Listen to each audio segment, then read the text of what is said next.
In the building. Friday night. The weekend is right. Time to party. Welcome. Y'all ought to be used to this by now. Welcome to the show. This is Cowboys OG Podcast in the building, in which you have three guys who love the Dallas Cowboys, been with them a long time, and we're here to talk about the latest news of our beloved team, and we come as a unified front, at least I think. We're going to find out in a minute. We're here. Cowboy Joe is in the building. Clap it up. Friday night. He's not alone. Right there in the middle is the glue of the podcast. He's the glue. He's the philosopher, the great, the one and only B Bird. Clap it up. Yeah. And I am big time, and I don't need no introduction. So, and we have somebody talking now. I hope it ain't me. But anyway, we're in the building. We ready to rock. We already know what y'all want to talk about. We know what the business is, and we probably gonna be here for a while. We'll look at the pluses and the minuses. We'll look at what we think, of course, about the hiring of Christian Parker, our new defensive coordinator. If you like it, cool. If you don't like it, ain't nothing you can do about it. Because that's going to be our D coordinator. You might as well start now rallying up behind him, and let's cheer everybody on. But let's see exactly what I haven't heard from Joe and B-Bird. So this will be my first time hearing about it. I don't know if they listen to me or not, but we're going to combine our efforts and see exactly what our heads are thinking. I think that's the place where we probably going to start, unless y'all want to start somewhere else, Joe. My fault, because you usually kick it off, so I ain't going to say nothing. What's up, Amp? Let me, I'm sorry. Hey, everybody, listen. Share. Everybody share. Everybody share. Everybody share. Everybody share. Terry, my brother in the building. Terry, I need a favor from you. I need you to go to my YouTube channel. Well, I know we good now. Okay, I'm good. I see what I need to see. I'm good. All right, I'm good. Terry is in the building. Amp, my brother Amp in the building. Amp in the building. And ladies and gentlemen, B-Bird, Joe, I don't know if you're familiar with Kales. I keep saying I'm going to introduce her to everybody. She's really already on a few other podcasts. She is super. She's super. She knows some things. Tamika, I see you. And I'll tell you guys about that because I keep saying I'm going to let her do it and all that, but I guess I need to bring her on the show and let her tell her for herself because I don't want to. She's a dot I cross the T. But when you bring her on the show, y'all, listen, she going to take over your show because she okay. She boss. She one of them Zetas. Nope. Oh, she one okay. of them Zetas. Okay. So she one of them boss lady chicks. So you got to watch her. But anyway, let's go ahead and get this thing started. Joe, however way you want to go with it, it don't necessarily have to be Christian Parker. We start out with whatever you want to start out with because you usually lead off the show. What's up?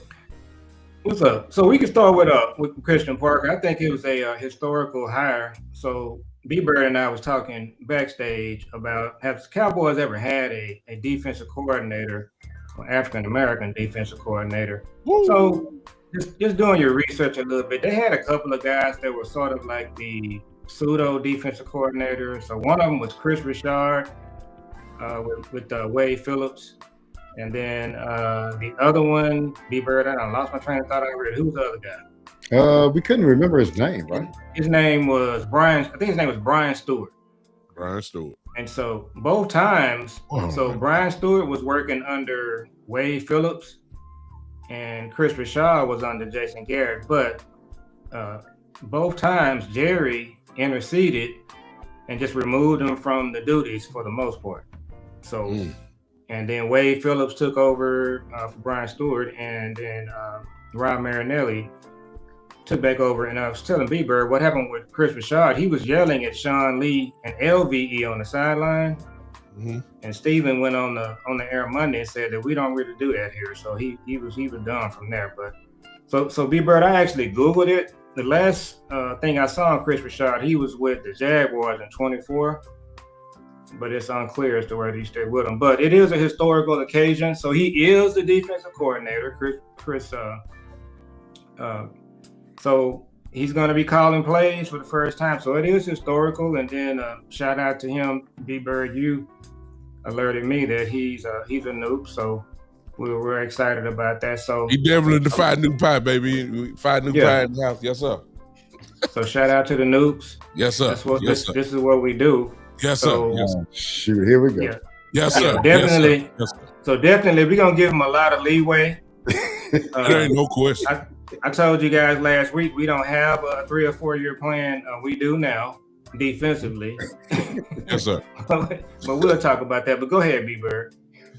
Yeah, so it is a historic. We've been watching this franchise for a lot longer than most out there, and for us to hire an African American as a defense coordinator, offensive coordinator for the first time. For one thing, it's a long time coming, to be totally honest with you.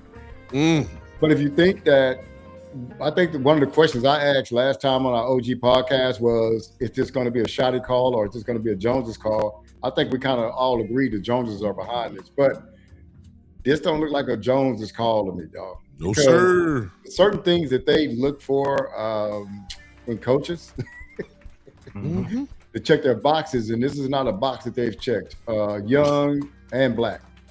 And it's not one that they've done before. And people would say, yeah, well, we think it's a Jones call, but why they ain't done it in the 40 years they've been here? So, you know what I'm saying? I think it's headed to the right direction. Shotty's done a great job of picking offensive coordinators. These offensive coordinators had no connections with the team. He just went out there and said, I want the best guys, man. I want the best dudes, the best ones out there. I've seen this guy here operate. He's operated well on offense, and he did that. You got to look at the defense. They brought Eberflus in before it was all done wrong. They brought him in before they brought Shotty in, and Eberflus was already from an unsuccessful stint in Chicago, and an offset again. I want to give credit to where it's due. Cowboy Joe called that thing out a long time ago. That offset, with the Joneses, and I think that was coming into play too with Gannon, because I think I sent it to Boss Cowboy. It says that, like, if a guy's making $5 million as a head coach and he gets fired, the team still owes him that $5 million. Now, if Dallas gets him, they might pay him $1 million. The team has still to pay him $4 million. So the Cowboys like that kind of stuff, right? They can get a deal and all that kind of stuff. So this is opposite of what they've done in the past, and I think it speaks to the Shotty's making this call. And I don't know a lot about Christian Parker. I did research him some, saw his path to the NFL, and it looked like he's paid his dues. So we just got to be patient with him, man. It's going to be some people that didn't like this pick, and when things go wrong, they're going to voice their opinion. It's toxic in Dallas. So we just got to kind of watch that kind of stuff, man. But we're wishing them the best. Hey, it's nowhere but up from when you're 32nd defense in the league. There you go. Real simple. Want to put this up, gentlemen, just so y'all see who my girl is. Look at that right there. Oh, she ain't lying. So, in other words, she's kind of plugged in. I'll tell y'all. Okay. She's very plugged in. Y'all probably gonna need her on y'all show. Oh yeah. But I'm gonna bring her in. You ain't coming on this one because this the OGs. You too young, but we gray hair and feeble. You understand? Well, let me stop lying. We ain't no feeble guys. Yeah. Let me stop lying. I ain't put that on nobody. This is what I'll say. Y'all brushed over it, and I'm gonna brush over too for the sake of time. But it's historic because of exactly what y'all said to me. This is something that most of us said would never happen. Mm-hmm. Mm-hmm. Because we all kind of figure I've always said that if it walk like a duck, talk like a duck, it ain't no kangaroo. It's a duck.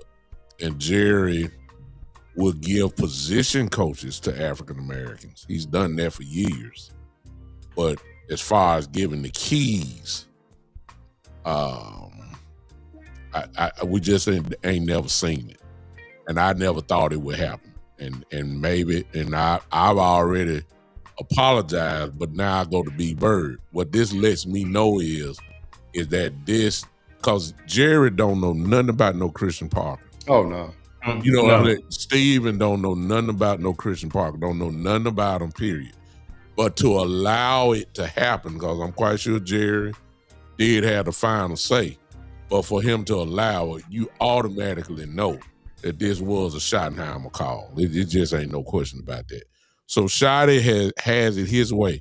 That offense, I believe, was his way. When you start talking about Connor Riley as the offensive coach and Adams, and those guys, those are his guys. Now, he ain't never coached with them, Adams necessarily was, had the title of offensive coordinator, but it was Schottenheimer's offense. It's a classic case, but Schott has never worked with those guys. Came out, worked out well, number one offense in the league in a lot of categories. You know what I'm saying? So I want to kill that notion saying just because Schott ain't worked with him, you got to get to know him. No, you can be number one in the league, like they showed. You just got to have guys there to know what they're doing. But as far as Christian Parker goes, Schott has it his way. So far in his tenure, his offense was his way. And, and I believe that he knows obviously more about Christian Parker than we know. The coaching fraternity is a tight group. Everybody know each other. And I believe that's something that was done. Kels just put in the Will McClay, who she's connected to. Y'all catching what I'm saying? Yeah. He's connected to Will McClay. And she said Will knows about him. So again, the coaching crew, fraternity is there. And let me say this: a lot of us wanted Durante Jones. Yeah. A lot of us wanted him because we heard of his brilliance, and I think that Schottenheimer liked Jones as well. But can you imagine how well this frat brother of ours had to come in and knock everybody off their feet to give him, over Leonard? They didn't even wait on Jim Leonard. Everybody thought it was going to be Leonard. They didn't even wait.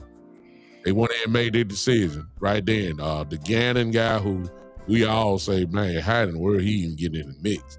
But this dude had to really, really show his butt in the interview process to really say, okay, this is the guy.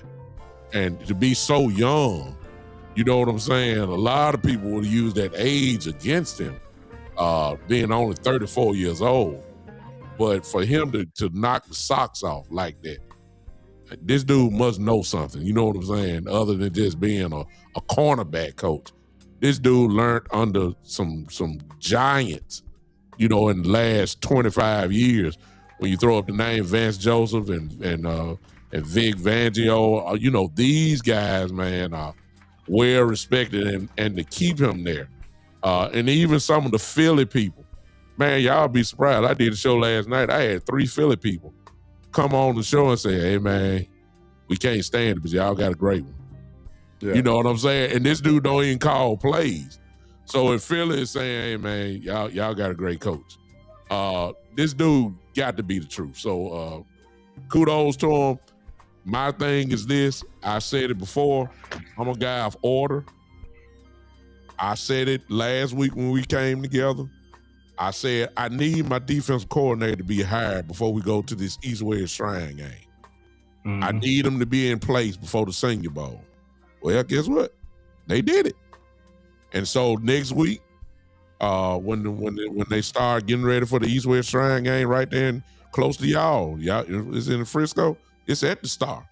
Yeah. The East-West Shrine game is at the Star. Guess what? We got our crew down there.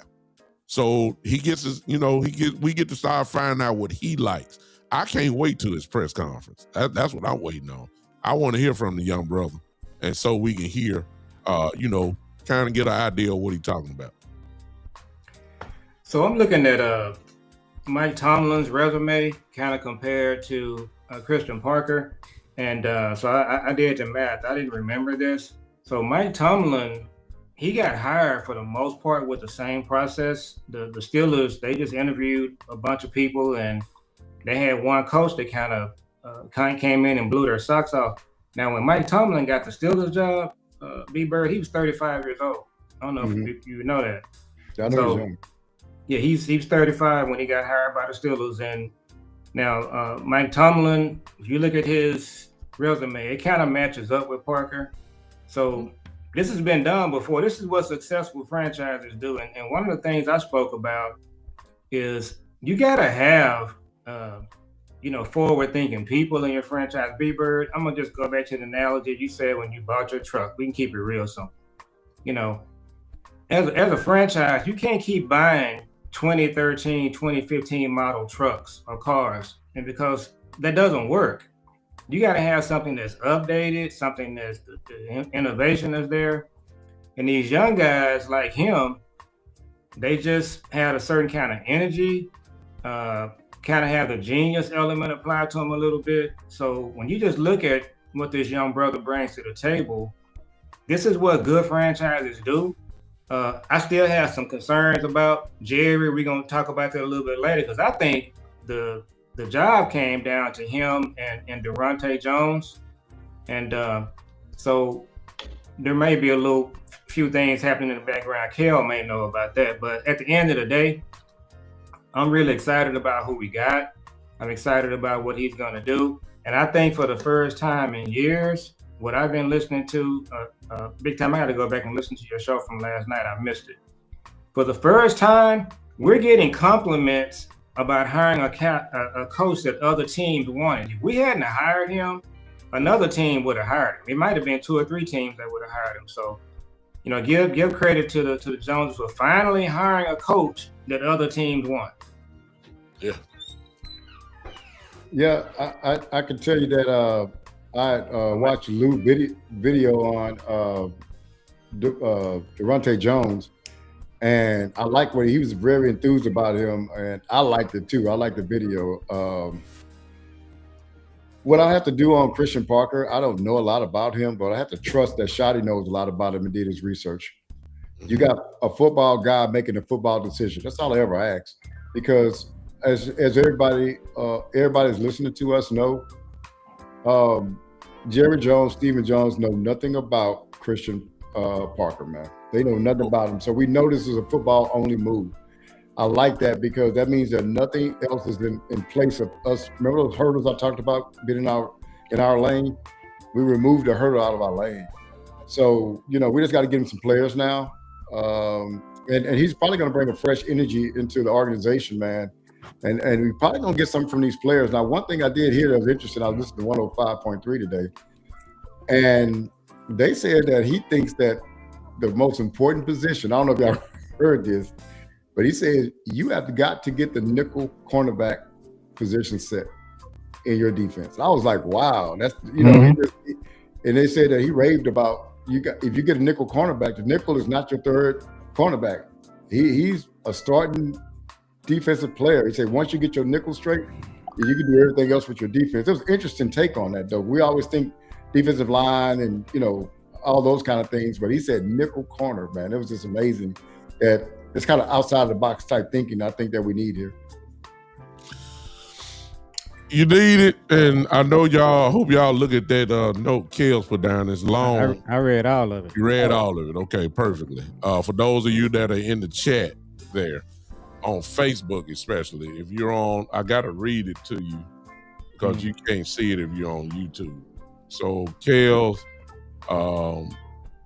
she's very plugged in. I said that earlier. This is what she said. She said, all right, I'm not going to spill the tea. I'm going to drop the whole bucket of tea. She says all 9 of the interviewees that the team were looking at are passing game coordinators who design plays against the Cowboys offense this season, which gave them the blues. So that's the people they went out for. She said also they didn't want head coaches or previous defensive coordinators. They specifically wanted passing game coordinators who designed the plays for secondary, so every person that the Cowboys were interviewing was working with the secondary department. And then when you look at all the people other than White Cotton, and I think White Cotton maybe was just a token, they, somebody who they never were giving it to. But when you start talking about all the guys that were favorites, Kels is on 1,000,000% on point. They were all passing game coordinators. But here's my thing with that. That's fine. But we better find a pass rusher. Yeah. So, I don't care how good, and his track record obviously speaks for itself about some of the people that he's worked with. Let me add that part in. Man, this dude been coaching since 2013. He only 34 years old.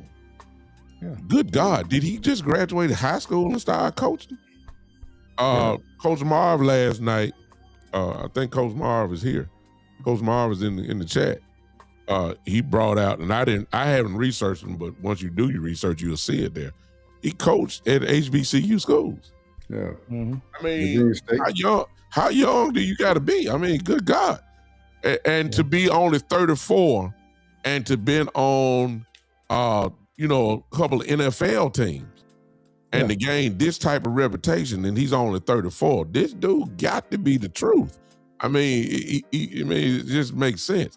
For Vic Fangio to value him this way, we're talking about one of the best in the Vic Fangio. And then, of course, when we started talking about Vance Joseph and to value this guy as one of the best. I mean, come on now.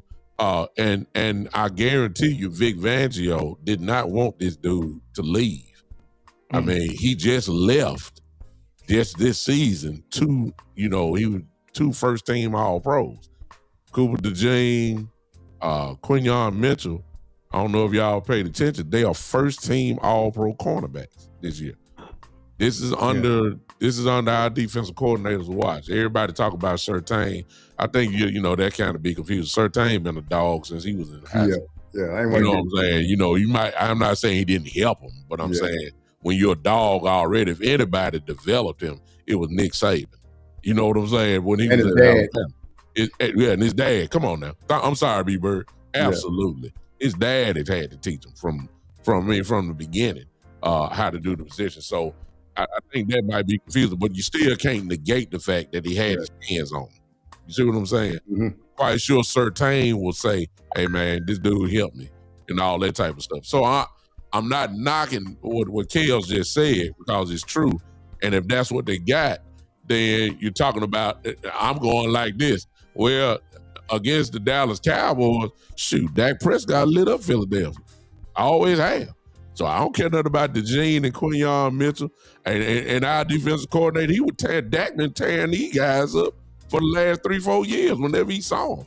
But at the same time, I flip the coin and say, okay, but that secondary, though, big time, shut down Patrick Mahomes in the Super Bowl. Now, a lot of people say with the front four, and it's true, but you couldn't get nothing. I mean, Kansas City couldn't do nothing in that game at all. So, but again, that goes back to what I was saying with Kale. Well, not with Kales, but I just want to add, in order to make Kansas City look like they did, you better have something on that line that's going to, cause some serious damage. And one thing that we are lacking, yes, we had Quinn Williams. Yes, when Osa and Kenny Clark played with them, they looked better. But we didn't have edge, and we didn't have it.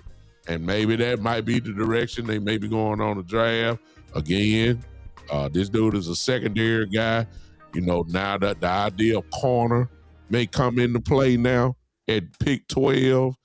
He'll get his guy. You just never know what he's doing. But overall, I love, even though it's a bunch of uncertainty or the unknown. Let me say it like that. Everything this dude does will be his first. Everything that he does will be his first. We don't know how he gonna act when the pressure comes.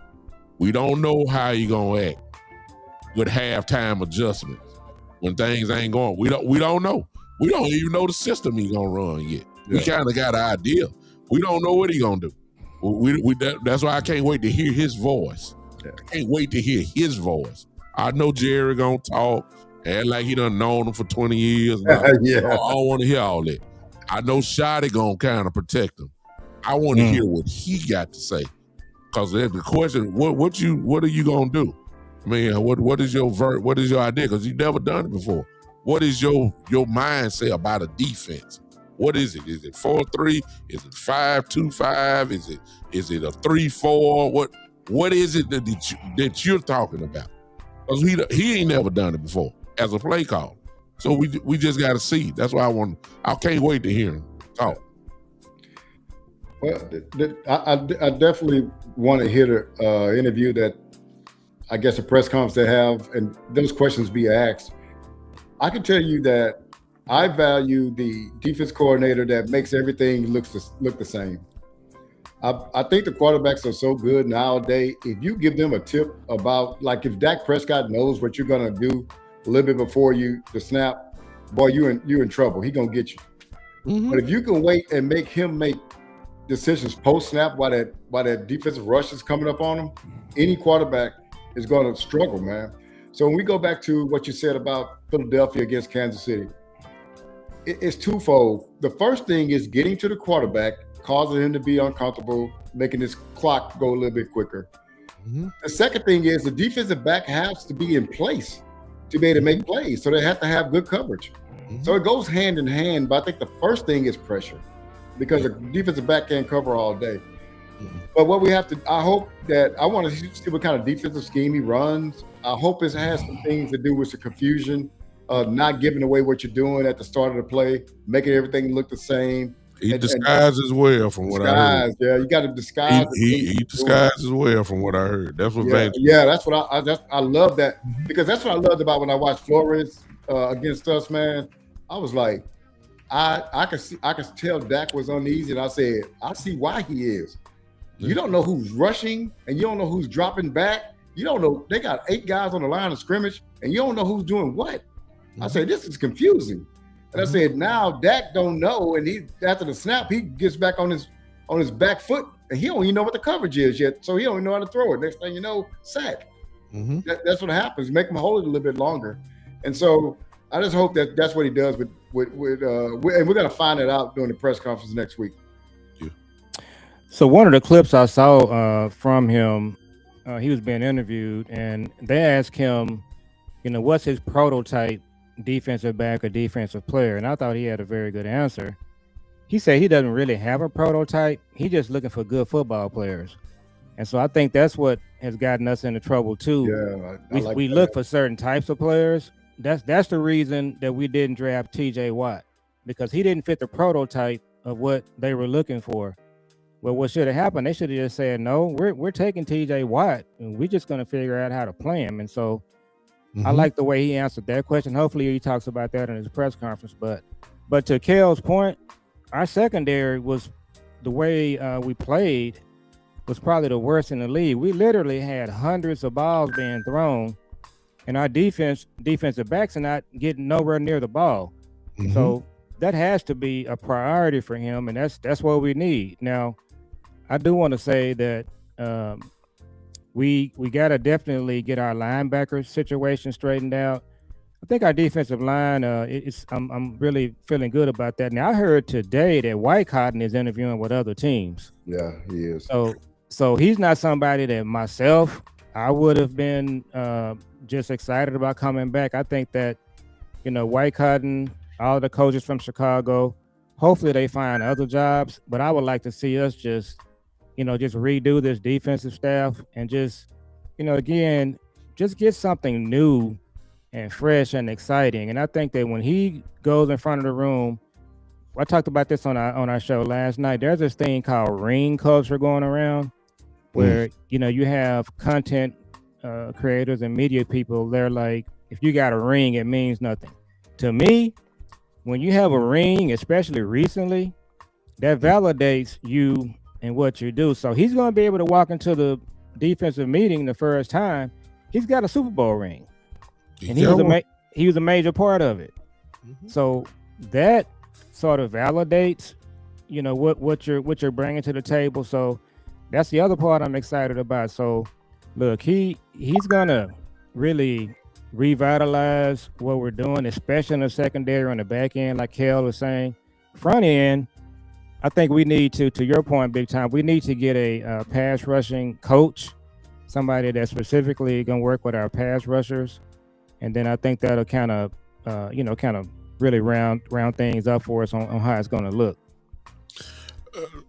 What Kel's is saying, that's part, because some people may be reading it and saying, well, when you start talking about a cover 6 zone, the bottom line is zone, and we just got torched in zone last year. However, you can run a zone, but it's the way you play it.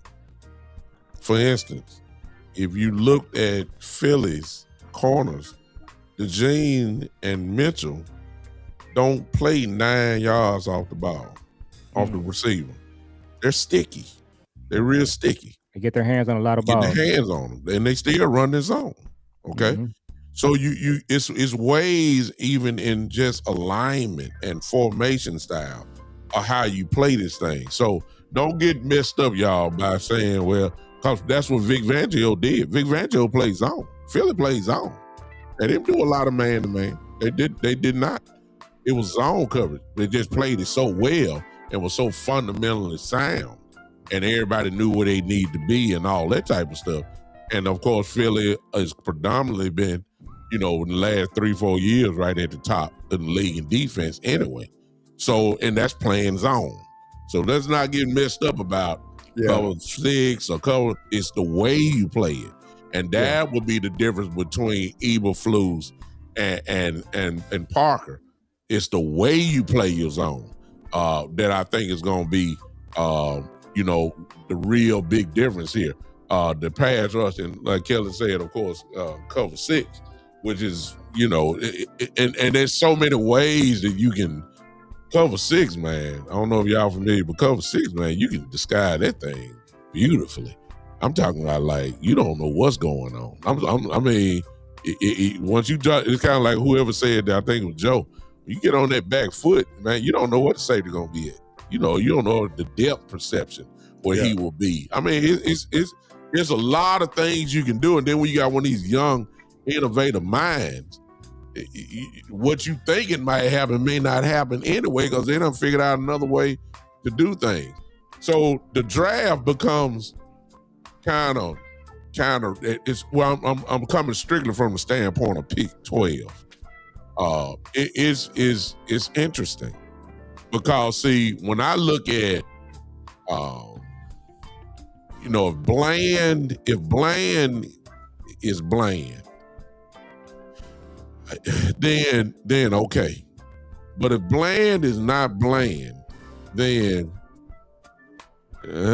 might have a little problem here. All right. But the one that's going to really benefit from this dude, it's got to be Ravel, y'all. It's got to be him. Ravel is going to benefit from this dude. Ravel is a first-round talent prior to his knee injury. And Ravel is sticky. He's a freak when you look at him. His body is just totally different. He could run before his knee injury. He shouldn't have played last year, in my opinion. They should have red-shirted him all the way through. Yes. And now he will get all this time, like right now. We should see Ravel at his best, since his knee injury. And I think that this dude is the perfect coach because they're going to bank a lot. They're putting a lot into Ravel. To draft him now, I believe Ravel is going to step up in a major way. Because I can see some of the things that he can do. It's just his body, couldn't do it. I mean, he's just coming off knee injury. But I got a feeling that this dude is really going to benefit us, which comes into the draft. Kind of like what my Brian Smith just said. He said he don't need to be an outside corner talking about Bland. Well, Bland can do both. But I understand what everybody say he need to play on the inside, which means, okay, are you going to go get a vet? Or are you going to draft one at 12 or a little bit lower or whatever the case? I'm saying this dude is a secondary guy. Trust me, he going to have his eyes on secondary in this draft. It don't necessarily have to be in the first round, but that first round cornerback probably going to be there at 12. Now, I'm just saying, he probably going to be there. And when you bring in a coordinator, if you want to fix your defense real quick, well, I ain't going to say real quick, but make a difference, you give this dude what he needs. The offense is going to be legit. We already know this. They should be legit. Get this defense. Get them up from the bottom of the barrel. Remember last year we were saying if the Cowboys, man, were just about 20th in the league, we'd be playing right now. They'll be playing. Yeah. I'd be playing this weekend. We'd be playing. Exactly. We don't need to be the number one defense in the league. We just don't need to be the last. It's just that simple. So get this dude what he need, and like I tell you what I see. You said, hey, linebackers the first priority. You can't go wrong going there. You can't go wrong going corner. You can't go wrong going edge. You Yeah. can't go wrong. You And can't. then you got 20 coming up. We got so many needs, man. We got so many Yeah. needs on defense. So get this dude what he needs so we can go ahead and do it. Because last thing we need is somebody telling me he don't know what he's doing and all that. Well, give him what he needs, and we'll see what's going on. That's pretty much what I want to say about that. So one thing I'm gonna let you go to, Cowboy Joe. I wonder if he values slot and Bland is better than the slot. Bland already signed his contract. Bland may be in the slot. Yeah. And Ravel, all the things that I heard about him pre-draft from content creators that do a much better job of looking at this than I do. They loved him, but I, as you too, big time, is we need him healthy, not with a knee brace on. I need him playing 100% free, and I think next year he will be that. Boy, I didn't like him playing this year. I always say if you need a knee brace to play quarterback or wide receiver, you probably shouldn't be playing. So that's all I had to say on that, Cowboy Joe. I'm gonna drop it off to you, man. So yeah, if we look at Javonte Williams, Sean Payton didn't give him a good review because he was still coming around from that knee injury. So when he started playing with Dallas, he was 2 years post the injury. Yeah. So you saw how he looked, and that's just been my experience. I know, big time, you talked about it as well. Yeah. So I think if Ravel is 2 years past that knee when the season starts, I think he'll be okay. More importantly, Parker's going to be able to communicate with a player like Ravel. They're going to be in the same, mindset. You got to be able to relate to these young players. Yeah. He's not going to have a problem with Bland. The only thing about Bland is the foot. We know he having the screw repaired.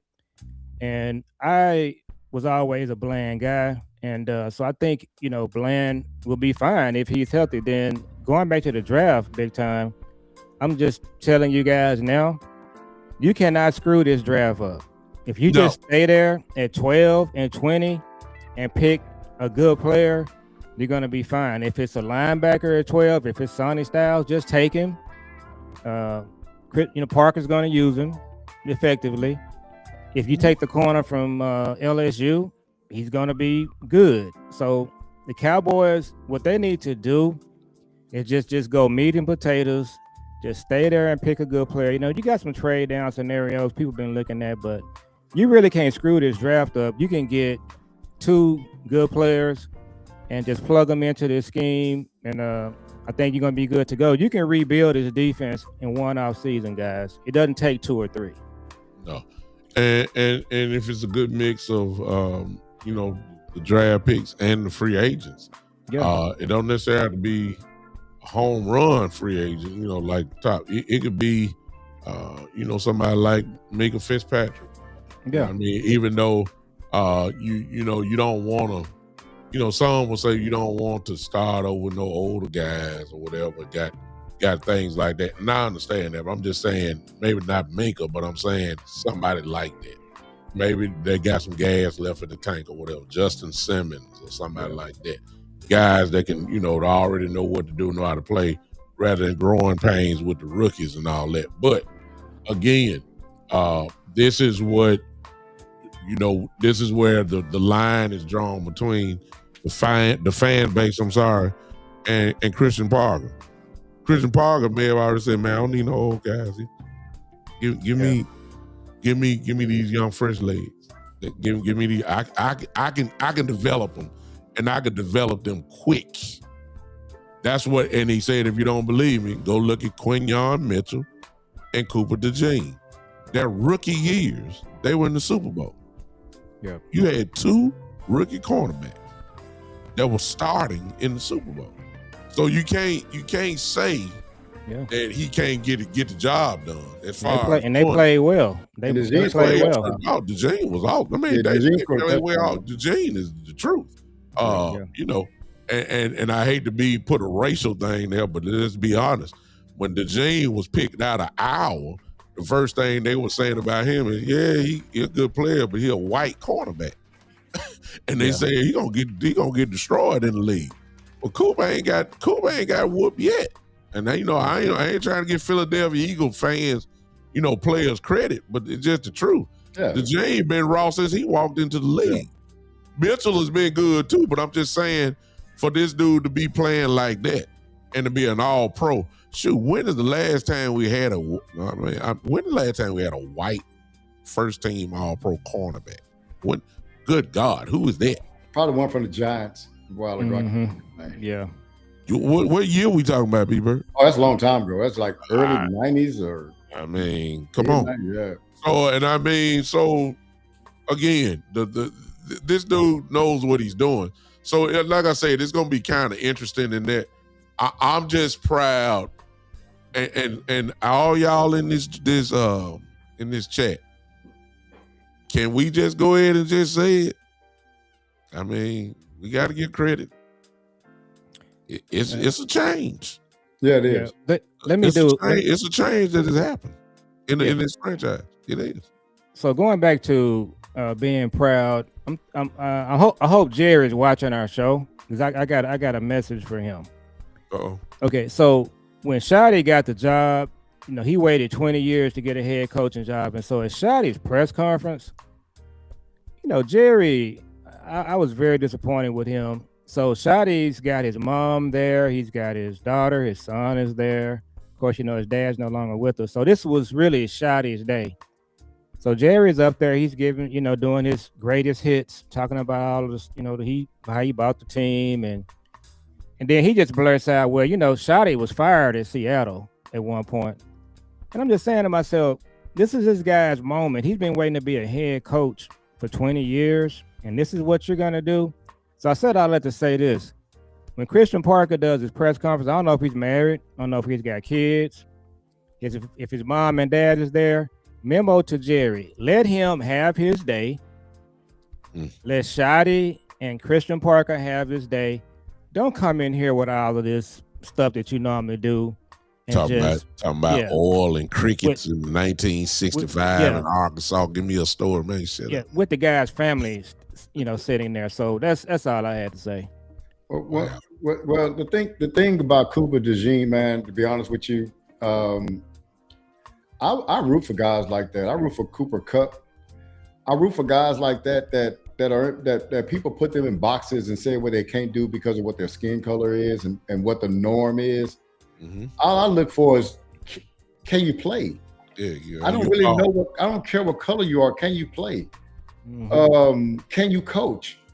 Have you proven it in your past? Every level Cooper DeJean been in, he's excelled. So why am I going to say he cannot excel in pros? Why can I say Cooper Kupp can't excel in pros? These guys are what it is when you do that, you're putting hurdles in your way of being successful, because you have a stereotype in your mind of what a player or a position or a coach should be. So you're saying that this person can't do this. Why? Because he looks like that. Mm-hmm. And so I'm going to say that about the coach, because we've never had a defensive or offensive coordinator, less known a head coach, to be an African American. But what we have to do is you gotta take that away. Alabama had to go get black players. Why? Because other teams had them back in the day, and they was getting their butt whooped. So the only way you could do is take those blinders off and say, I gotta go get the best players. Forget all this. We're gonna be white only or whatever. We getting our butts kicked. And so the Cowboys should have been said that. And that doesn't mean that it's gonna be a black coach. Just go put the best ones in the net, and whoever the best one that come out, pick them, no matter what they are. And so I'm glad that they went outside their norm. And they definitely did that. Yeah, the stereotypes we got to get away from, man, and let people prove that if they've proven themselves to be good, just believe them. They proved it. Believe them and let them advance to wherever they're going to go to. Now, and if he does well, we're putting the cart before the horse. If he does well, he's going to be a head coach. Yeah. And there are some people that are concerned about that too, but I'm not. If he comes in here and he does a good job, in 3 years he's a head coach somewhere, I'm good with that. Yeah, I'm completely fine with that. And then, one thing I want to mention, I'm hoping the Cowboys do this too. They need to go ahead and do a thing where if something happens and he does go on to another team, become a head coach, they need to have something set in place to where there's somebody, in his on his staff or someone like him that can come in and just keep this thing going. Because one of the things the Cowboys keep doing, they keep going back and forth on these defensive systems. They need to just pick one and stay with it. And so when the coach leaves, you plug in another coach, B-Bird, you plug the players in, you just keep it moving. So hopefully what he does is establishes defensively what we're going to be doing for the next 3 or 4 years. And if he ends up getting a head coaching job, he deserves it. Yeah, I want to say this right quick. People was talking about taking candidates out because they may become a head coach. The thing about the Dallas Cowboys is that they are the most high-profile team. If you come in Dallas and you make them go from 32nd to 13th, I don't care who you are, you're going to be up for a head coach position. That's just all it is to it. And you hope that your defensive coach is up for a head coaching position, because that means that he's done his job well. Now, I want to speak to something that Joe said, and I'm going to give Skywalker still credit for this. Man, I heard him say this, and I never thought about this. He said, you don't want to know why San Francisco's defense is so good all the time? He said, because they have one system. He said, now, when a coach moves on, they get another coach that knows that system to come in. And I was like, wow. He said, the Cowboys keep changing systems every time they get a new defensive coordinator. And I was like, whoa, I never thought about it from that perspective. And he's right. Because if you get one system, somebody that can run that system that may be looking for a job, you just bring them in to run the same system. And it's going to have some differences in it, but the basic of it is going to be the same. That's why it's not a big change for the players. But I think you're right about that, Cowboy Joe, because what you got to be looking at, if this thing is successful, you can say, okay, Christian is going to get another job. Yeah, but this linebacker coach knows the system. He's real good. We're going to look at him to move him through. And then you keep doing it that way. Yep. Wow. I saw what Kels put down. And I don't know if you guys she's on it. I'm reading everything that she puts in there. Exactly who she's talking about. Don't be surprised if CP is that. Oh, that's Christian Parker. Uh-huh, He's a particular linebacker and certain safety. Mm-hmm. Yeah. I know. I know. Yeah, y'all got it. Yeah. Okay. I would love to have a linebacker now. Yeah, I love to have that linebacker too. I love that. And she's right. Is that the kid from Georgia? Yeah. There you go. Now he hasn't been able to stay healthy. No, he has not. But you'll take a chance on him. He's a player. The safety is Blankenship. He hasn't been healthy either. Yeah. But absolutely. I think he knows what he's probably looking for, and it's better than anything that we have. There you go. Yeah. So here's my thing, and I want to pivot just a little bit. Because we already done kissed them and said welcome to Dallas and all that type of stuff. We're good. But it's really not a but. Not really against him, but based off of football knowledge and what we do. And you say, tell you what do we see? That's what I'm talking about. Tell you what, I love your comment. It's perfect. You say, what do y'all think about him being a 3-4 base specialist? I know it would be multiple, but being that he has a 3-4 base, what do y'all think?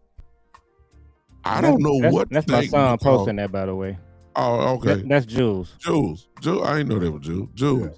Yeah. That's the one of the baddest young content creators in the world. Jules, old father and son's podcast there. He's Cowboy Joe's son. Some of y'all already watched him. Great question. Here's the answer. I don't know. Because we ain't never seen it. I don't know if he wants his 3-4 linebacker, his linebacker, for instance, does he want him a hybrid type linebacker? Or does he want him a heavy set linebacker? See what I'm saying? Somebody that can go in and get a run, a 230. Does he want an Overshown? Or does he want a thicker linebacker, like a DeMarcus Ware? See, that makes a difference in how you play it. I don't know with him doing a cover 6 concept. I don't know, for instance, how rangy is his free safety, even though it's a zone. because some of those times you're gonna sneak up your strong safety and let them play in the box and let them float and all that type of stuff.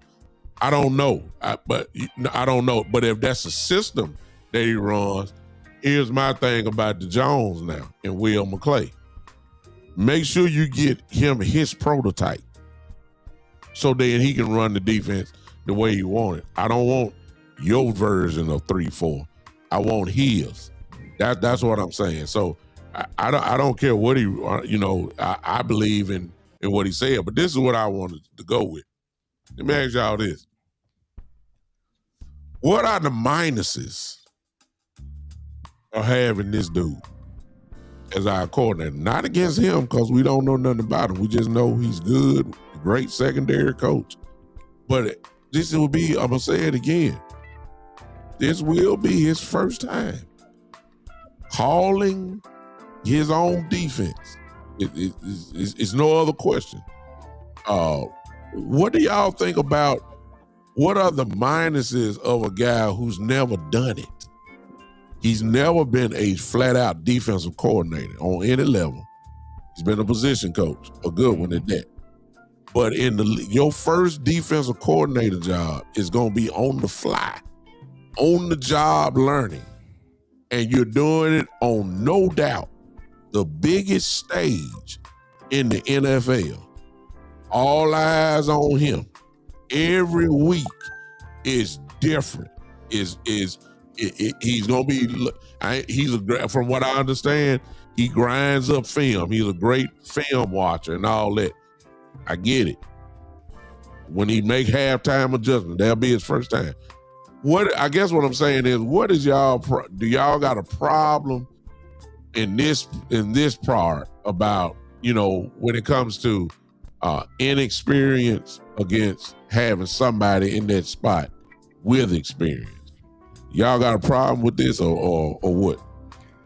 Well, I could say this, man. So I think I've told y'all before that and it's going to be kind of a stretch here, but my kids both go to Prairie View A&M University. But they had, in 2024, they had a down year. They fired the coach. And in the offseason, I think Jackson got hired at HBCU, and Michael Vick was also, I think he got hired the same offseason or a year before. But they were real high-profile coaches. But Tremaine Jackson got hired at Prairie View A&M University, which was kind of, it didn't get any limelight. And so when I looked at his resume, he started coaching it right out of TSU. And then he went to I can't remember, it was Texas A&M somewhere, not Texas A&M, but like Texas A&M, Corpus Christi, or some other schools. But you can see him just kind of matriculating through the systems and learning, picking up a bag of tricks from everywhere and picking up this, that, and other. So when I was talking to one of my coworkers who went to Southern, I said, man, I think we got a good coach, man.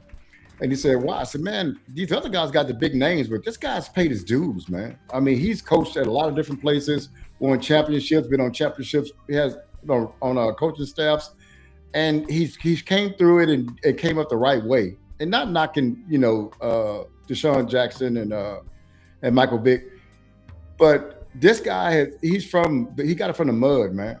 And this young man here, Christian Parker's got it from the mud too. So he does not have experience calling the game, but he got experience coaching, man. This guy's been coaching since, I think you said 21 years old, or he got to be. He's 34 years old. We talking 2013. Good Lord, he had been right out of high school. Yeah, and so I just think that he's going to be okay because he came up the right way and he got the promotion.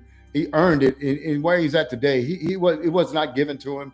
He earned it, and so he's going to go through some growing pains. There's going to be some things that he learned from, man. But I heard that he's the guy that doesn't keep things in memory, man. He takes a pad around with him and write notes down because he don't want to forget things and he want to remember situations and things like that. And it was just kind of refreshing to hear that because that means he's a student of the game, man. So we're going to have some growing pains with him. I think we're going to have a more positive things with him than anything else. Yeah, I anticipate that we're going to have some growing pains, and that's probably going to happen. But I think my hopium and encouragement is all of these guys got to start somewhere. You know, when Vance Joseph first started calling plays, you know, he had to start somewhere. I like the coach from Detroit, the brother we played against them.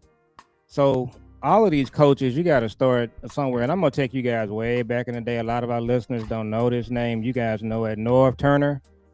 When the Cowboys hired Norv Turner, he was their 5th option. They interviewed about 7 or 8 coaches. Norv was the receivers coach for the Rams. He had never called offensive plays before. But what he did, he came in, he related to the players. He had a good system. The players bought into it, and everything, you know, was good from there. So I feel good about him, you know, for the first time coming in, calling plays. Again, as you mentioned it's going to be some games. I just looked at our schedule just real quick. Okay, I don't know if y'all know this. We play the 49ers at home. Yeah. It's a gauntlet, didn't it? That's a gauntlet, man. Oh my God.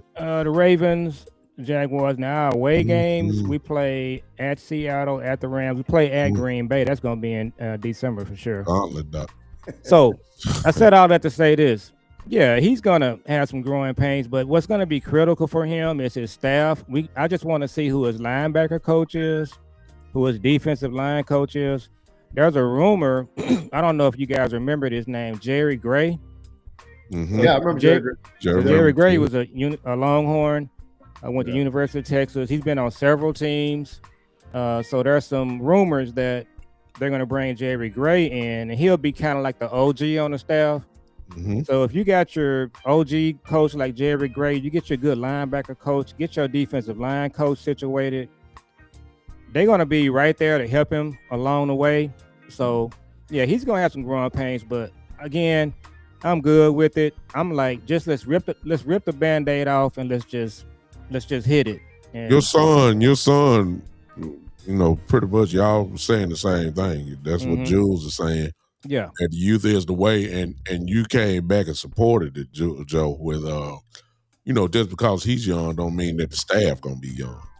You know what I'm saying? You're gonna have some experience on there that, you know, to balance it off a little bit. But you need this innovative play calling. I will agree with you guys on that. You know, things that you just ain't seen, disguised looks, you know, guys coming up to the line, then sprinting backwards before the play starts, all that type of stuff, corner blitzes and all that, because this is what you saw from you saw DeJean blitz a lot. You saw Mitchell blitz a few times as well. And I ain't even talking about their slot guy that did it as well. Once you start thinking about Philly, and I don't know if that's Vic Fangio or, you know, it is Vic Fangio. He's calling it, but you know, I'm quite sure that, you know, this dude is involved in that some type of way, and I'm quite sure we'll have this there. So, but y'all saw I know y'all just saw the text I sent y'all. Y'all know I did. Came from, I check right? it out, and it came from Kales. I'm telling you, she's well, I got to hook up with Kales. Yeah, and then look at your guy, big time. Now I understand the Ravens hired Mentor from the Chargers, right? Yes. That's the Michigan guy, right? Yes, that's my guy.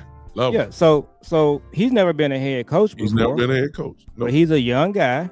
Yes. He's gonna come in, and so this is the way to go. So Christian Parker, he studied under Fangio, he studied under Vance Joseph, so I think he's gonna be okay. Well, check. Let's stick with that.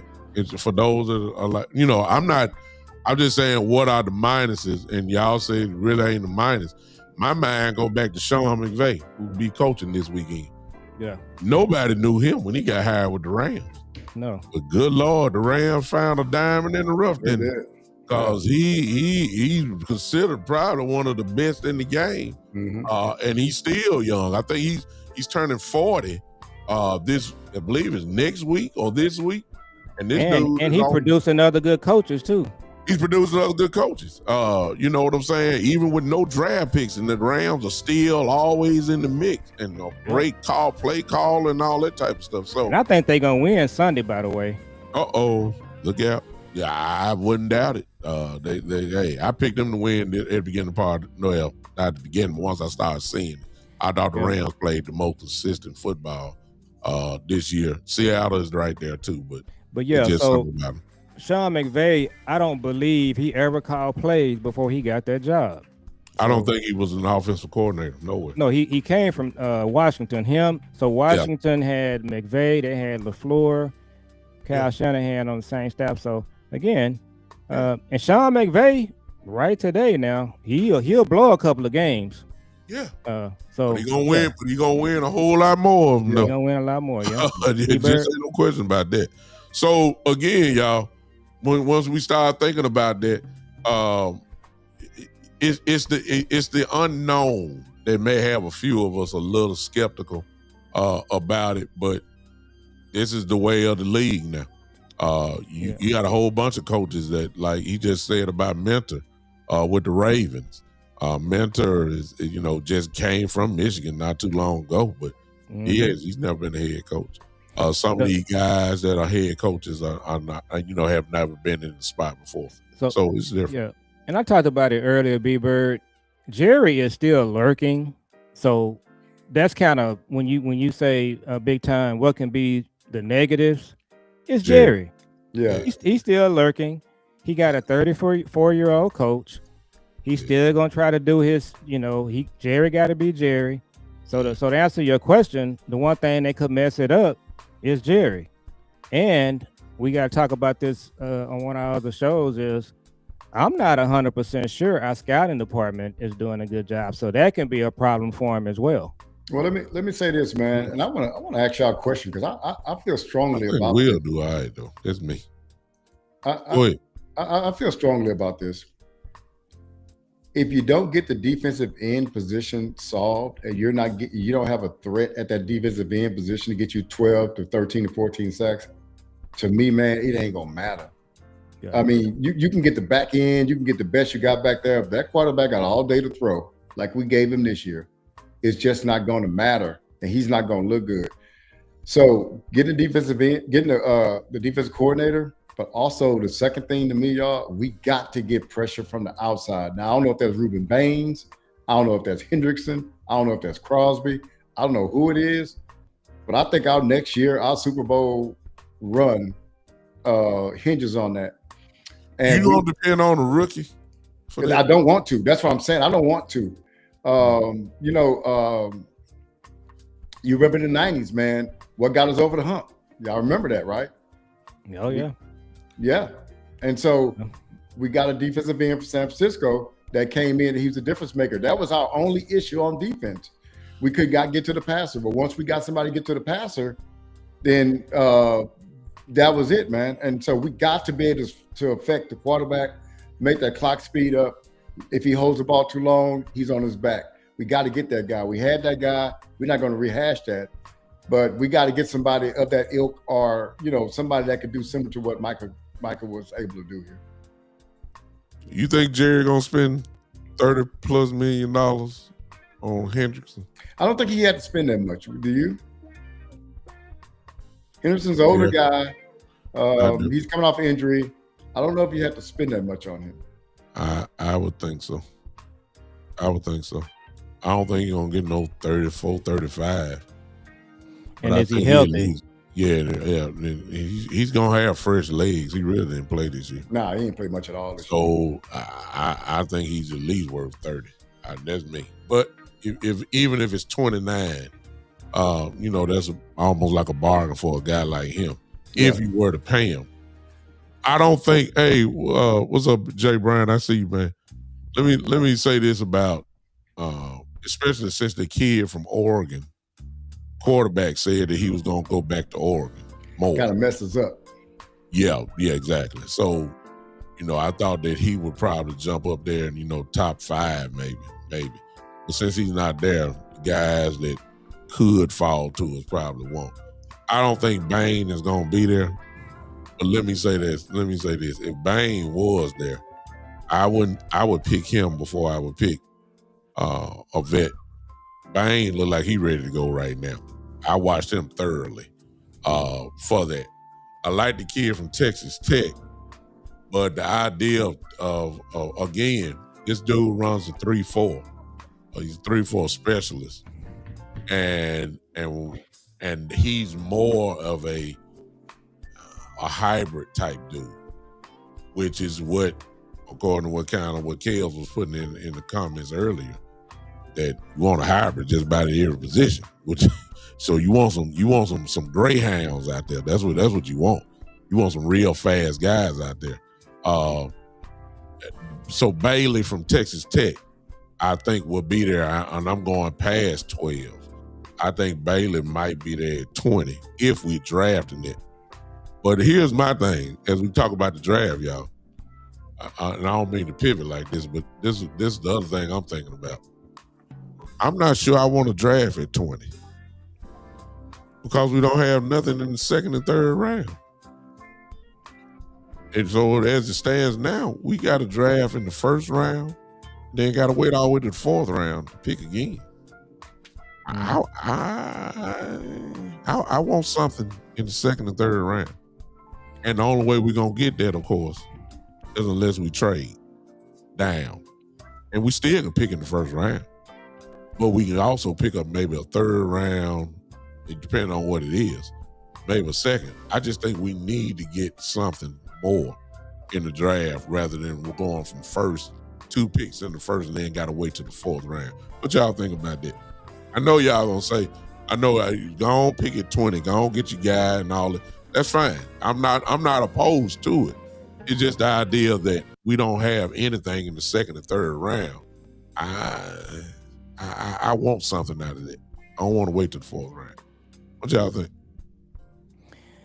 I'm okay with trading down. I like the idea. So it's going to be good players there. I'm hoping some kind of way we can figure out to get Anthony Hill. You would probably have to trade down and get him, the linebacker from Texas. I think he'll be there, even in the I ain't gonna say the late 20s, but the 20s, maybe the mid 20s. I think Hill will be there. So yeah, I think, man, it's.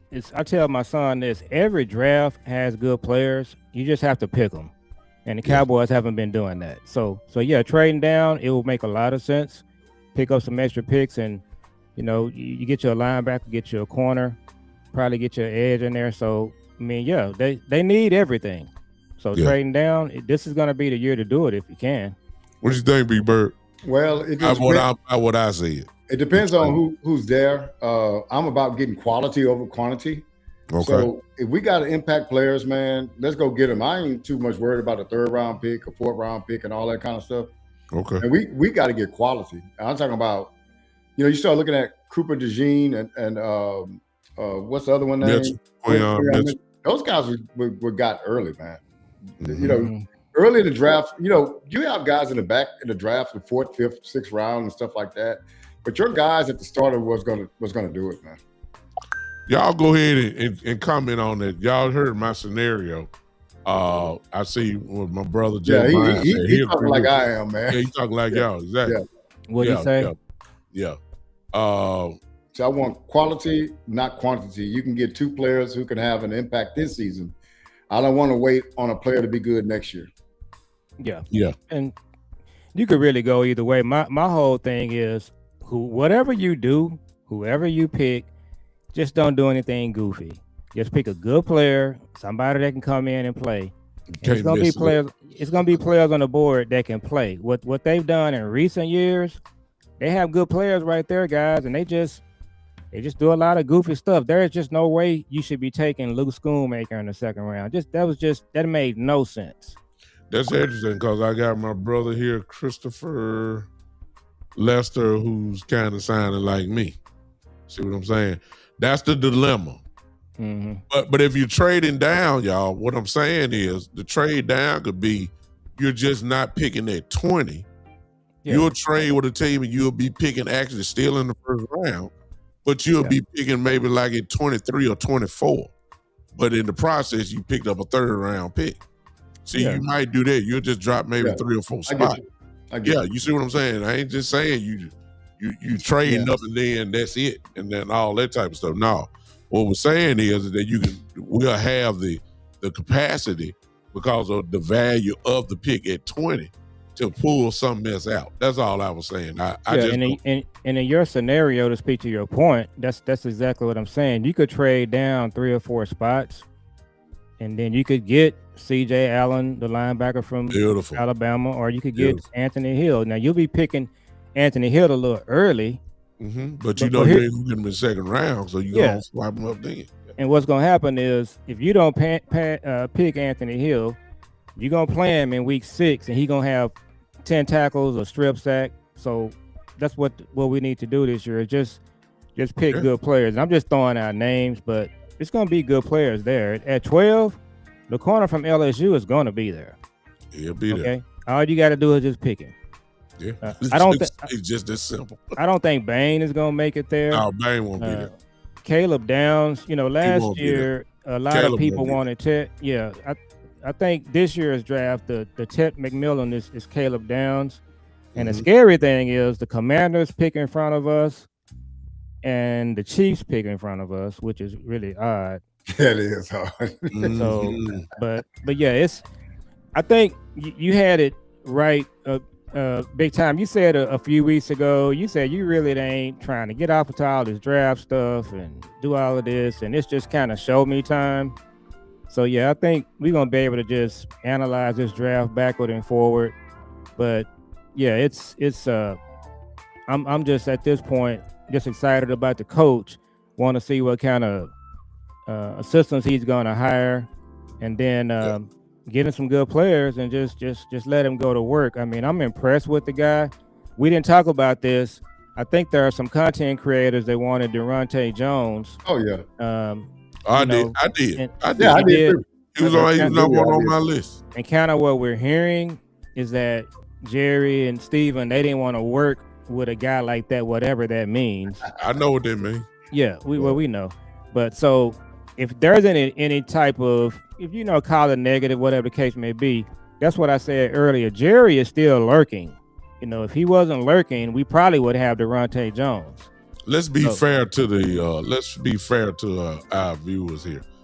Just in case you don't know, what Big Joe just said was, and what me Burns saying we know, is that the report is that Durante Jones just knocked out the interview process. I mean, like, he blowed people away with his smartness. But what they also figured is that he's from Flores. And what they also said was he's kind of headstrong. So he wouldn't be a laid down, you stump on me type of dude. He's one of those guys that will stand up to you and, go get. And Jerry never have like strong people. Shoot, he fired him. He fired Jimmy Johnson. He fired Bill Parcells. He don't like strong guys. He like lay it down guys. But what he gonna find out about this dude is he ain't no lay it down type dude. Yeah, that's all I'm gonna say. Yeah. So one of the things that I was thinking about, man, when I sit around thinking about the Cowboys, the thing I remember about Shotty was in an interview when he became coach, the word deference was used by Jerry, and that was really, and Jerry was trying to use it as a positive, but to me, it was a negative. But if I really think back to, it's only 2 coaches that he hired that did not have deference, and that was Jimmy Johnson and Bill Parcells. There you go. Every other coach had deference to Jerry. And so that's the thing that he values most. So that's why Durante Jones wasn't going to work here. Brian Flores wasn't going to work here. Why? Because, as Fisher said, the person that would end up being uncomfortable is Jerry Jones. And so now you got his Durante coming in here, and he's the same way. So Jerry's like, nah, I can't have these headstrong dudes in here. Can't do that. So hopefully Christian Parker comes in on his Trojan horse one way, gets in the door and becomes that guy. You know what I'm saying? But when you get results, now they can't really move you around, right? There you go. So we'll have to see. So what's gonna be fun to watch is if Durante Jones get hired as a coordinator, we'll be able to see, both guys go to work and see what happens there. Yeah. So, but yeah, I think Durante gonna go. I think Durante, Joe and B Bird, I think he's going right back to Minnesota with Flores. Yeah. I mean, why not? Yeah. So hopefully, he gets another shot. So or Kelly, did you go by Kel or Kelly? Kels. Just call her Kels. Kelz. That's her name on. Okay. When she does So her podcast. Kels. So Orr is a guy that's from the DFW where I am. He went to North Texas. So I think he will be an excellent linebackers coach.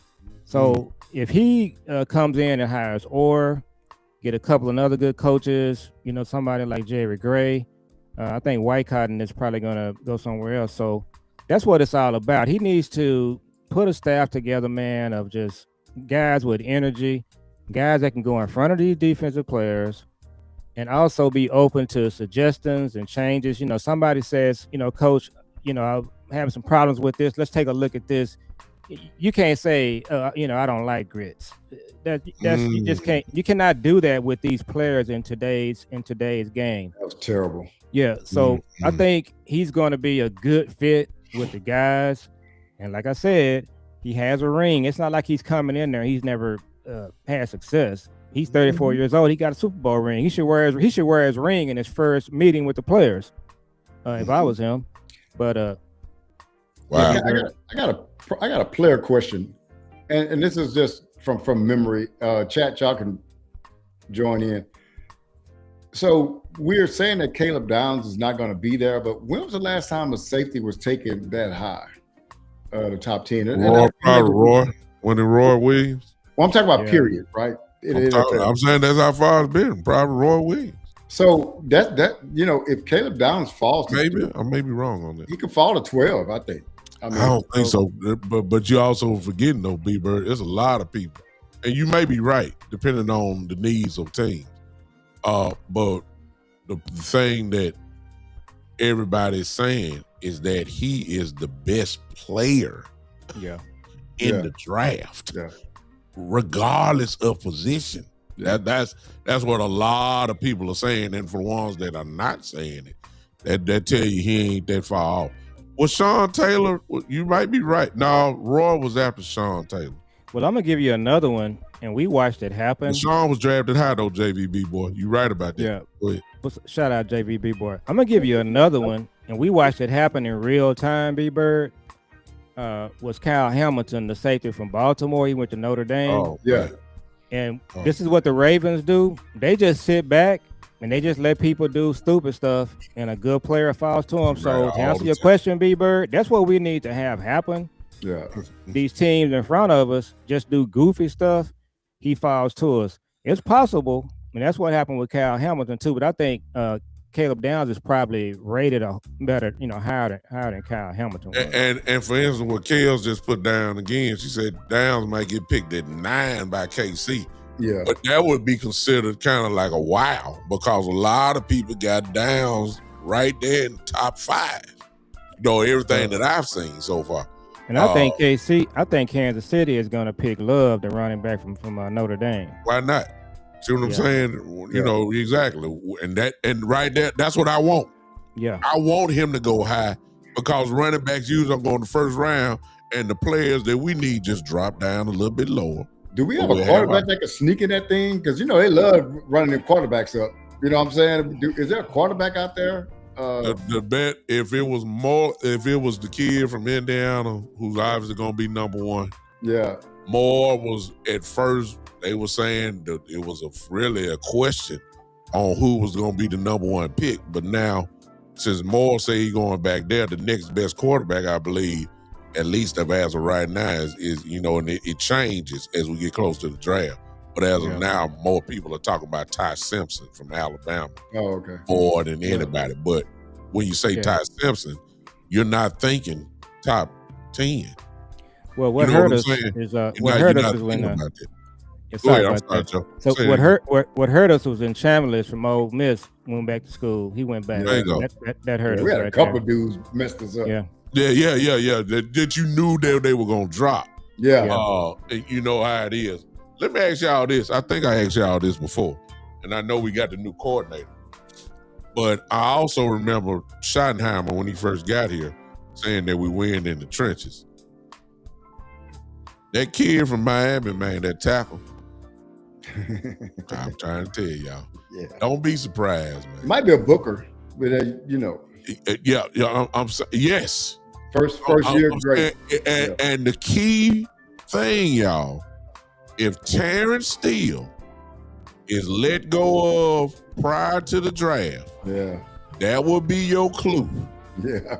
That don't be surprised at 12, we pick that right tackle out of Miami, or let's go B Bird's route. Speaking of Booker, could it be that you'll wait to the pick 20 and go get Proctor out of Alabama, who's the right tackle that played beside Booker all of those years at Alabama? That's his tackle, who he played with. And what better way than to get that good thing back going to put Proctor right beside Booker right there at right tackle for the team. I'm just saying, y'all, he said we ran in the trenches, and y'all know the Cowboys love picking in the first round an offensive line.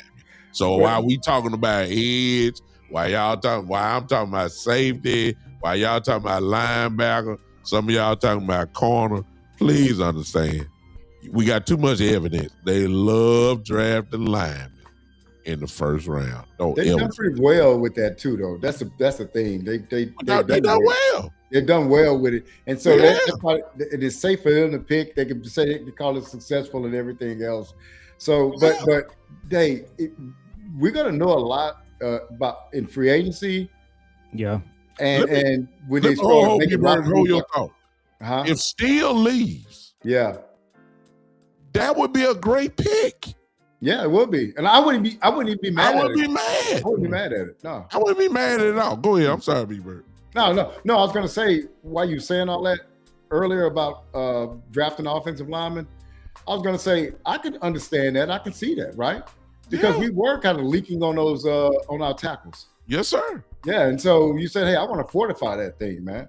And so I can and then what they're doing is protecting your $60 million investment, man. Yes. And so I can't have people just running free at my guy. You know what I'm saying? So I need somebody that can protect him. And if I can get Steele off this roster and save the money, and I can put a rookie in that spot. But if I'm active in free agency, I go get some of the things that we need, that we thought we can get out the draft, but we can fortify that in free agency. When that loosens us up for the draft. That's why you shouldn't go in the draft hungry. Yeah. Yeah. Very hungry. Yeah.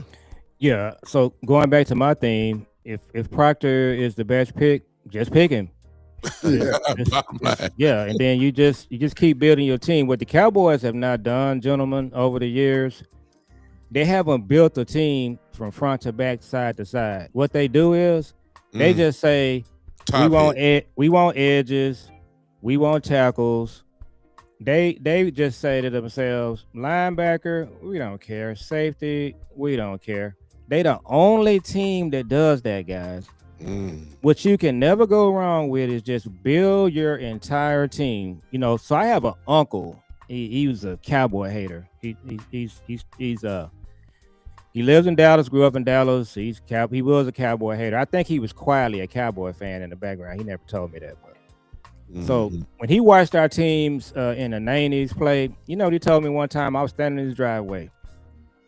He said, you know what I like about your team with Jimmy Johnson's team?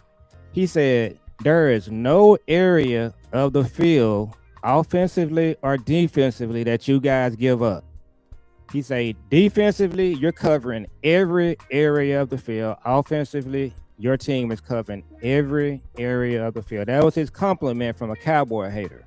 And that's true for today. And what the Cowboys have strayed away from the last 30 years is they don't build an entire team. They don't get a safety or safeties, linebackers.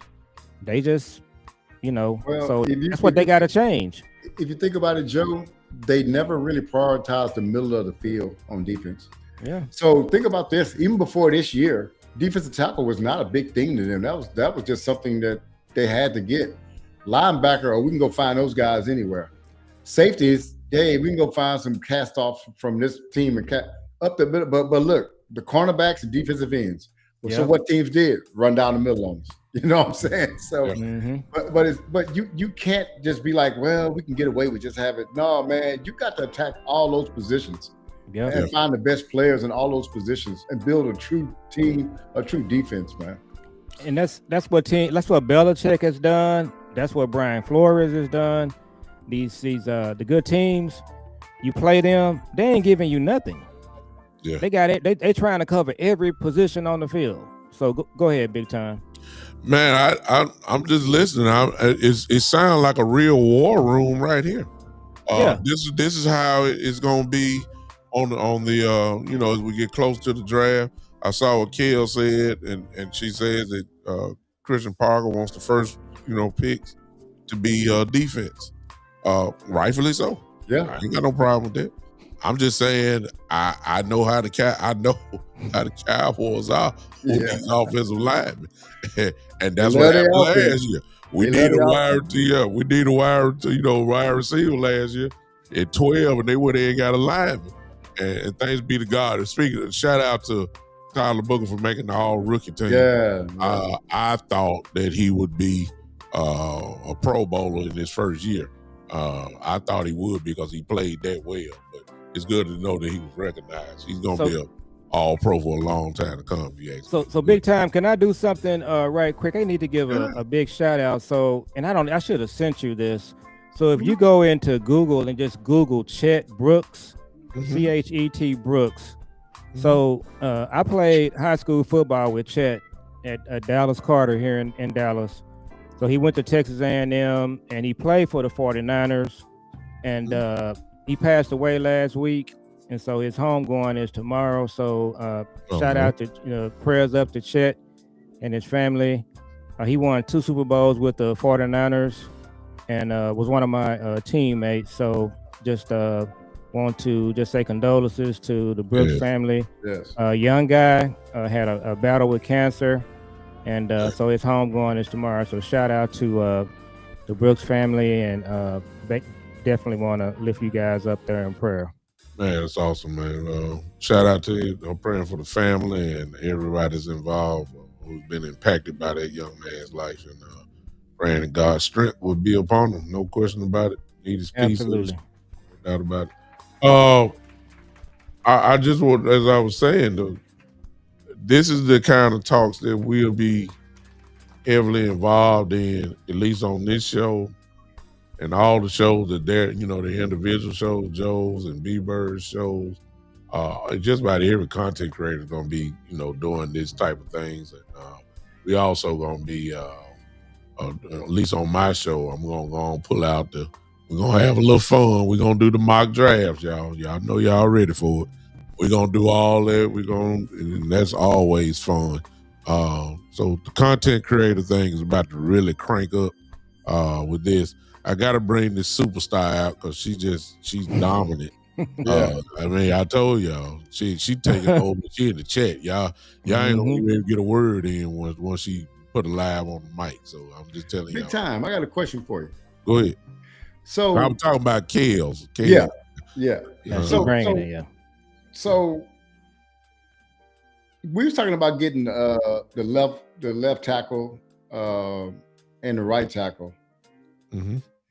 The reason why, y'all, is because good tackles don't come up to free agency.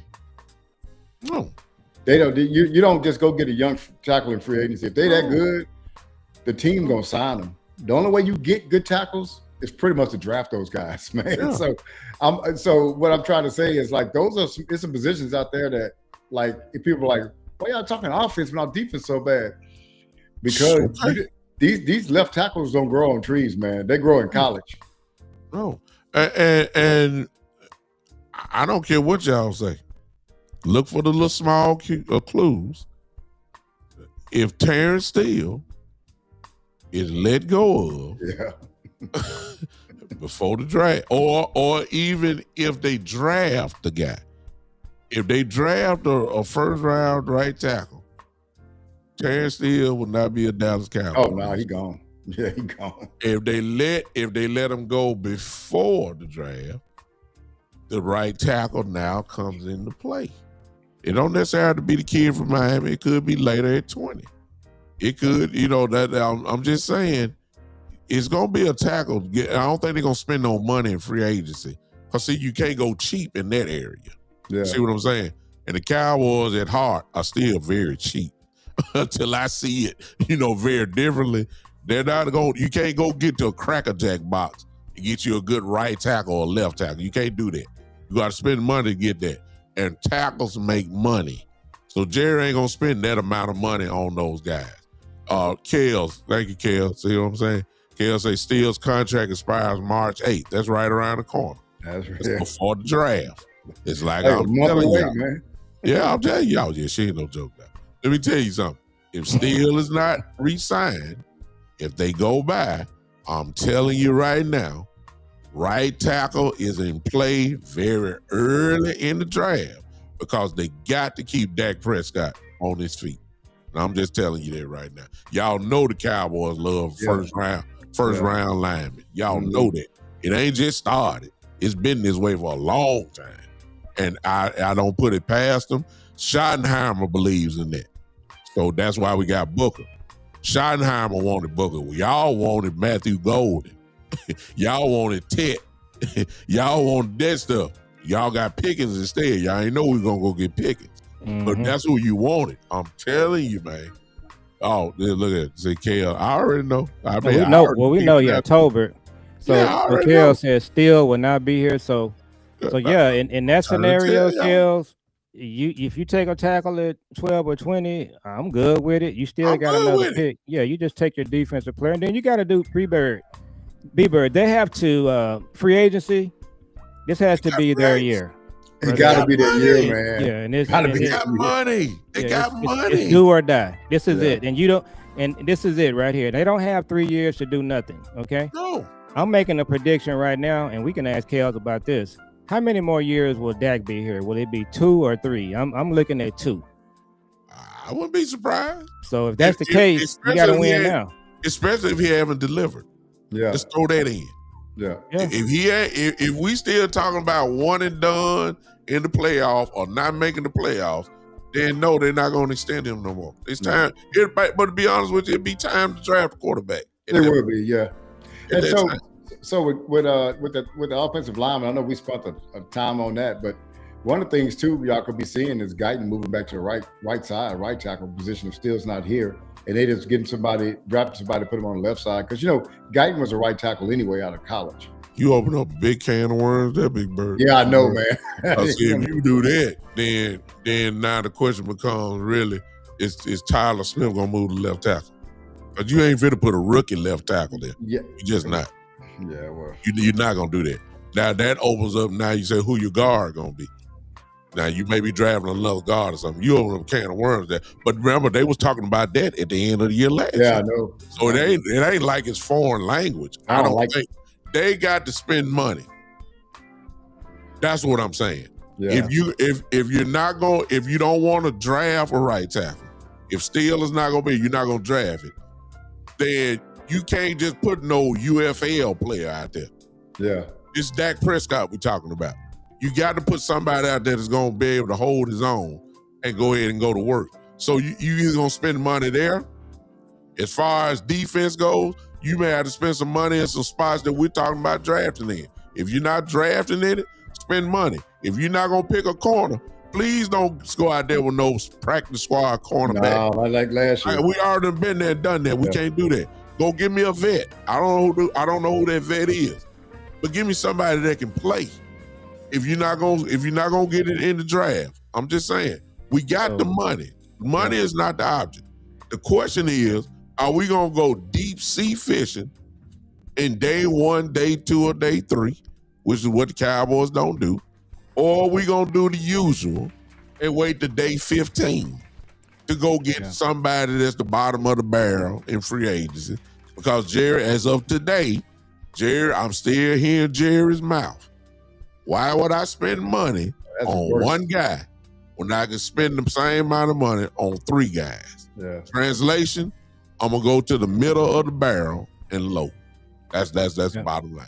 So one of the questions I want to see Christian Parker address B-Bird in his opening press conference is, what is he going to do to manufacture some pressure? Is he going to need that edge or that rusher like you're looking for, B-Bird? And so I want to just hear his philosophy on, you're in a game, we're not getting no pressure on the quarterback in the first half. What are you going to do to generate pressure? That's what I want to hear from him, because I think one of the concerns I have is with the draft. I don't want them reaching for an edge and they end up with a player that's not good, like a Taco.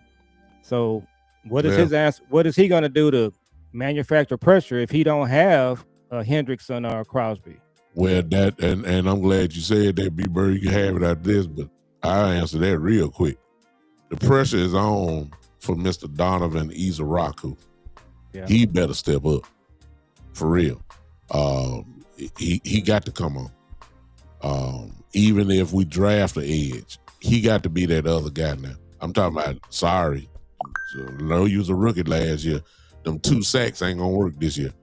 We got you led the country in sacks at Boston College, and you came here and did 2 sacks. You got better, but you would definitely want the impact player that everybody was talking about at the beginning. Maybe that's because Michael Parsons was there and made him look good. I got that part, but you better. He got to step up this year, no question in my mind. Well, I think with Michael Parsons leaving, I think it put a lot of pressure on him. I don't think that the vision drafting him was not for him to be in replacement of Michael Parsons. So I think the expectation kind of ramped up because it was an obvious hole there of a defensive end that we needed somebody to get some pressure, and he has been able to do it.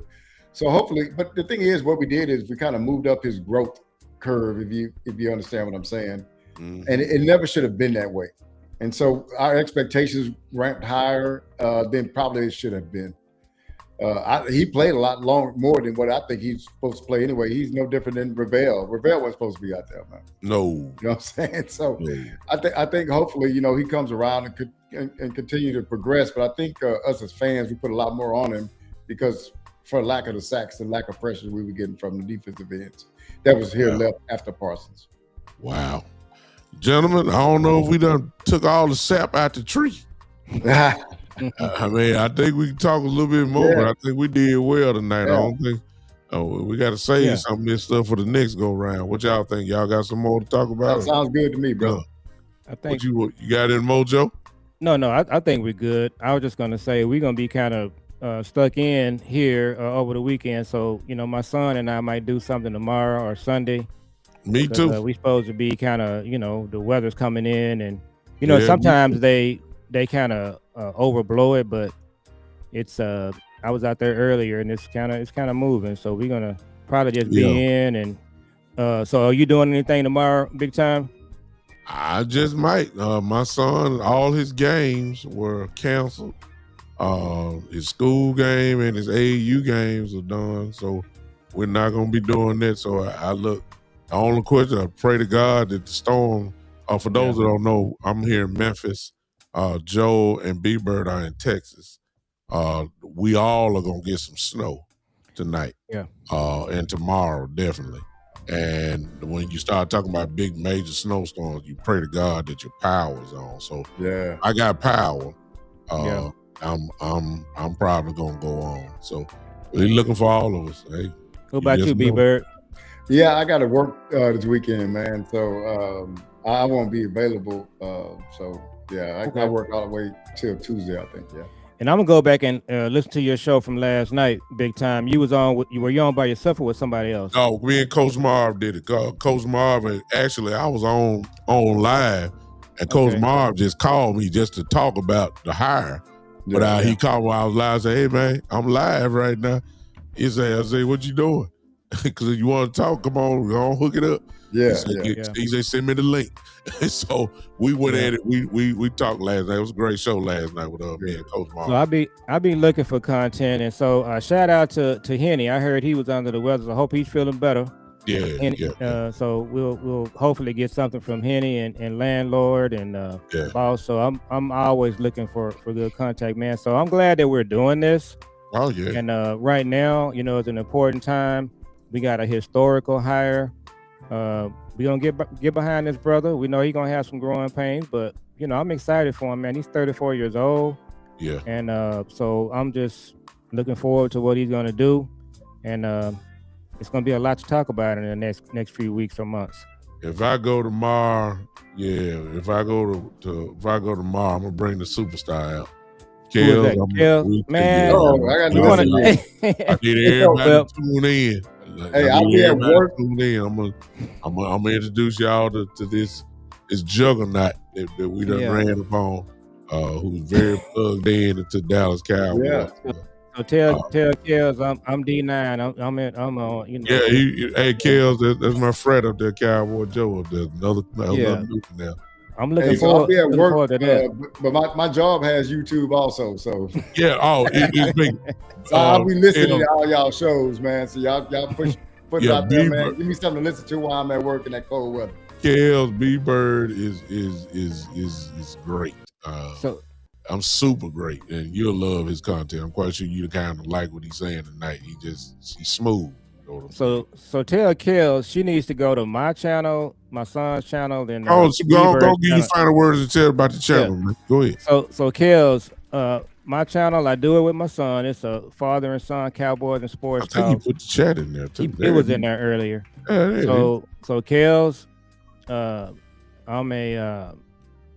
a dad that my son brought me into this realm reluctantly, but I told him I would do it with him because that's what dads do. But I was inspired by Big Time and some of the other content creators. But yeah, go check our channel out, and then B-Bird, legendary B-Bird.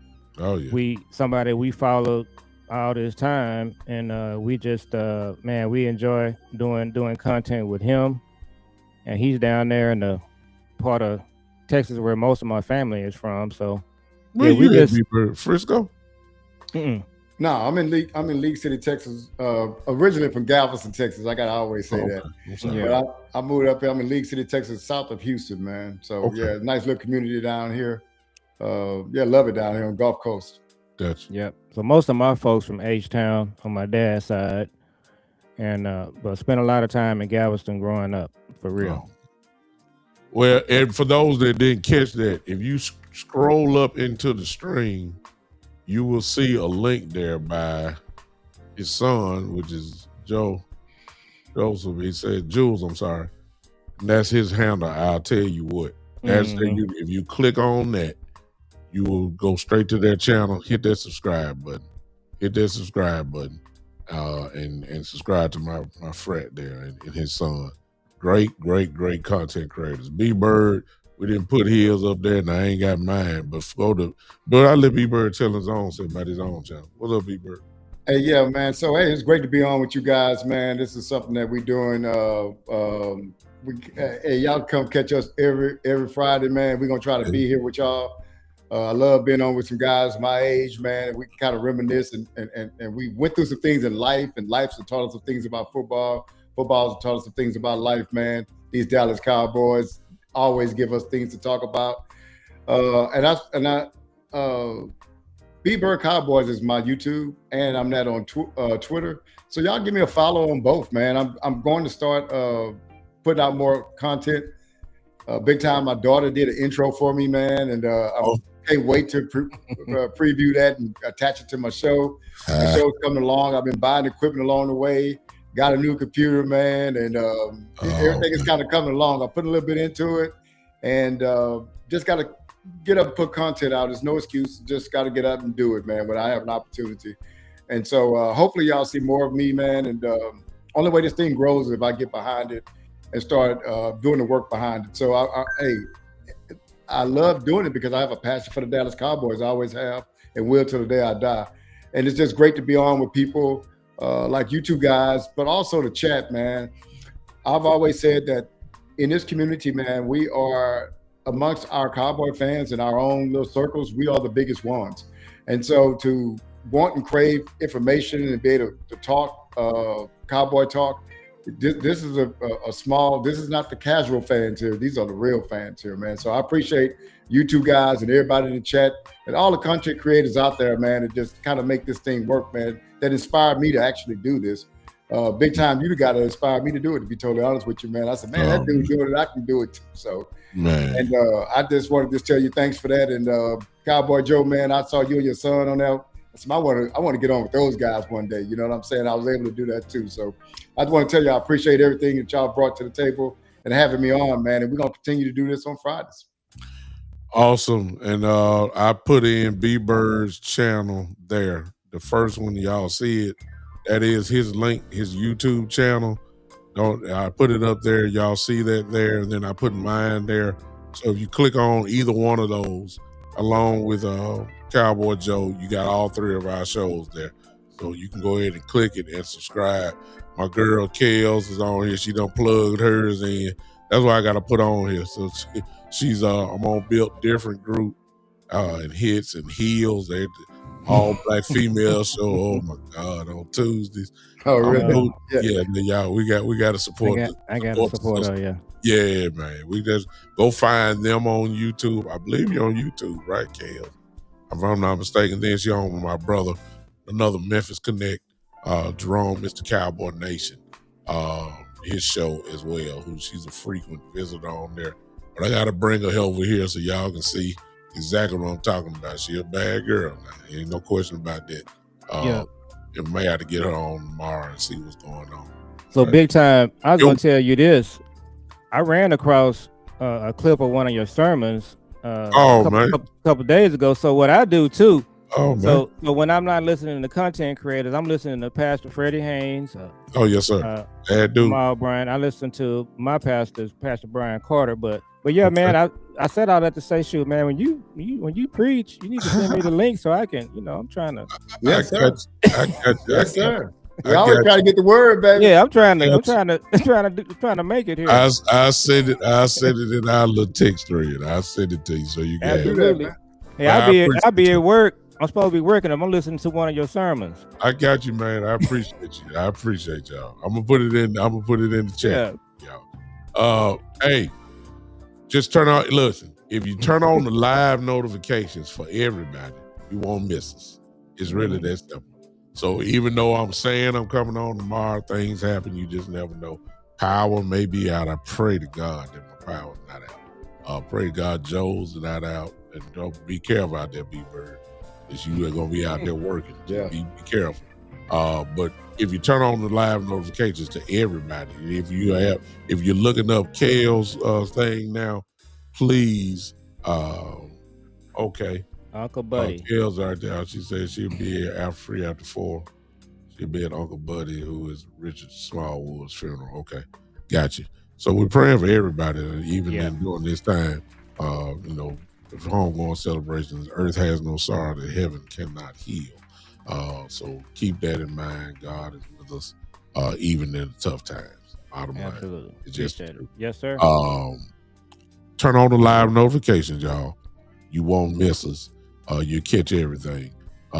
Content creator season is about to heat up tremendously between now and particularly the draft. All of us will be super busy. And hope that you guys will come hang with us. Hopefully we can educate and entertain you guys as we always try. Listen, we out of here. We tried to do the best we could. Great show, guys. I think we did pretty good too, y'all. What y'all? It might have been our best one. It might be. You know what I'm saying? That's how we are. We OG. Historic. Yeah. So and before you leave, everybody, hit that like button on all channels. Hit it now. Smash it. That's the way that we get to go into other people's faces. If y'all like it, that's how the algorithm works. If you like our show, hit it. Please do that. Hit the heart button if you're on YouTube.